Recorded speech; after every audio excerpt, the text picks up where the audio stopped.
সতর্ককারী।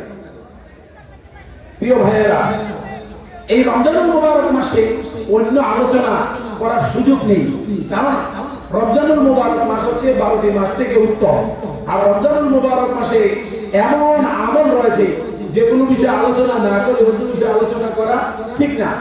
কারণ হচ্ছে রমজানুল মুবারক মাস এই 12টি মাস থেকে শ্রেষ্ঠ। আল্লাহ রাব্বুল আলামিন সূরা বাকারায় বলেন, ইয়া আইয়ুহাল্লাযীনা আমানু কুতিবা আলাইকুমুস সিয়াম কামা কুতিবা আলাল্লাযীনা মিন ক্বাবলিকুম লাআল্লাকুম তাত্তাকুন। হে ঈমানদারগণ, তোমাদের উপরে সিয়াম ফরজ করা হয়েছে যেমনই ভাবে তোমাদের পূর্ববর্তীদের উপরে ফরজ করা হয়েছিল, লাআল্লাকুম তাত্তাকুন, যাতে করে তোমরা মুত্তাকি হতে পারো।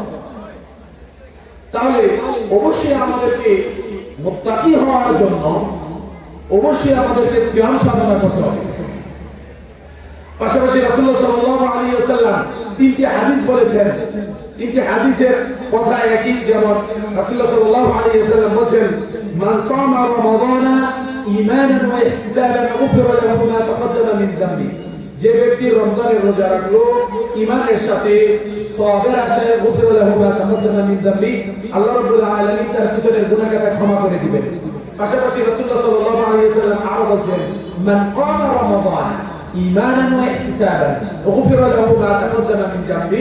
যে ব্যক্তি রমজানুল মুবারক মাসের সালাতুত তারাবি আদায় করবে, আল্লাহ রাব্বুল আলামিন সে যদি ঈমানের সাথে ও সওয়াবের আশায় এটা করে, তাহলে আল্লাহ রাব্বুল আলামিন তার পিছনের গুনাহকে ক্ষমা করে দিবেন।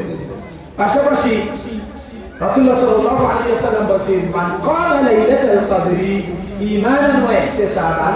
যে ব্যক্তি ঈমানের সাথে ও সওয়াবের আশায় লাইলাতুল কদর তালাশ করবে রমজানুল মুবারক মাসে, অর্থাৎ শেষ দশকে, বিশেষ করে বেজর রজনীগুলোতে 21, 23, 25, 27, 29 এই রজনীগুলোতে যে লাইলাতুল কদর তালাশ করবে, আল্লাহ রাব্বুল আলামিন তারও কি করে দিবেন?